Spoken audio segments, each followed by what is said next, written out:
नमस्ते and high everyone. आज चाहिँ म हजुरहरूलाई पनिर चाउमिन कसरी बनाउने भनेर मेरो रेसिपी सेयर गर्न गइरहेको छु। सुरुमा त मैले पानी बसाल्ने, त्यसपछि त्यसमा बेसार, हल्का नुन, तेल हालेर यसलाई बोइल गरिदिने।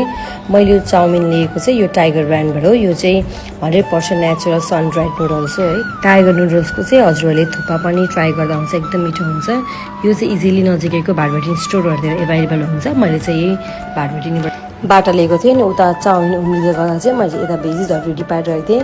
भेजिसमा चाहिँ मैले लिन्छु क्याप्सिकम, बन्दा, त्यसै गरी टमाटर, प्याज, जुन जुन कुराहरू इसेन्सियल थियो त्यो कुरा लिएँ। अनि यता चाउमिन बोइल भयो, त्यसपछि मैले चाहिँ यसलाई मजाले पखालेँ। त्यसपछि मैले अघि रेडी गरेको भेजिसहरू चाहिँ प्याज थियो, क्याप्सिकम, चना मटर, बन्दा, टमाटर चाहिँ मलाई चाहिँ मनपर्छ हालेको, हजुरले नहाल्दा पनि हुन्छ। त्यसपछि मैले यता कराई बसालेपछि यसलाई मजाले तेल तात्न दिएपछि चाहिँ मैले यता पनिर रेडी पारेर राखेको थिएँ काटेको। अनि पनिर हालिदिने। पनिर चाहिँ हजुरहरूले चाहिँ हल्का रातो हुन्छसम्म फ्राई गर्दा पनि हुन्छ, हजुरहरूको मर्जी हो कतिसम्म रातो मनपर्छ। मलाई चाहिँ अलि रातो भएको एकदम मनपर्छ। अनि त्यसपछि पनिर तारिसकेपछि मैले चाहिँ एउटा प्लेटमा लिएँ। अनि त्यसपछि मैले रेडी पारेँ जिरा, हल्का मेथी खोर्सानी, त्यसपछि तेजपत्ता हालिसकेपछि यसलाई एकछिन छोडिदिएँ। त्यसपछि मैले हालेँ प्याज हालिसकेपछि मैले एकछिन प्याजलाई चाहिँ मजाले फ्राई हुन दिएँ। फ्राई भइसकेपछि मैले अघि रहेको भिजाएको चना मटर राखिदिएँ। चना मटरलाई पनि एकछिन फ्राई हुन छोडिदिने। अनि त्यसपछि एकछिन फ्राई भइसकेपछि अघि बाँकी रहेको सबै कुराहरू भेजिसहरू हालिदिने, लाइक टमाटर, बन्दा, क्याप्सिकम। यसलाई पनि एकछिन मजाले फ्राई हुन दिने।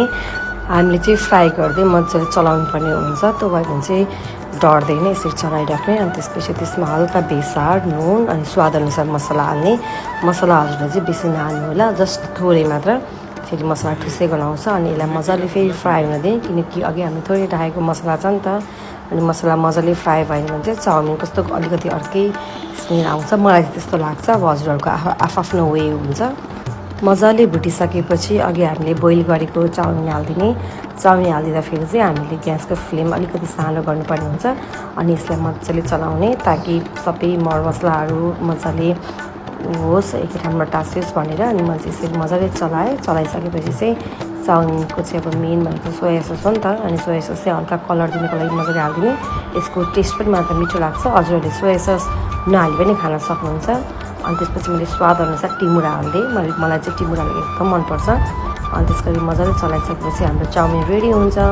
अनि चाउमिन पाकिसकेपछि यसमा मजाले प्लेटिङ गर्ने, त्यसपछि चाउमिन हालेँ। मलाई चाहिँ यस्तो चाउमिनहरूमा चाहिँ माथिबाट बन्दा, प्याज, खोर्सानी हालेको एकदम मनपर्छ। अनि हामीले यसरी खायौँ, यो खाना चाहिँ एकदम मिठो थियो। हजुरहरूले पनि यसरी नै घरमा इजी वेमा चाहिँ ट्राई गर्न सक्नुहुन्छ। Thank you guys, thank you for watching.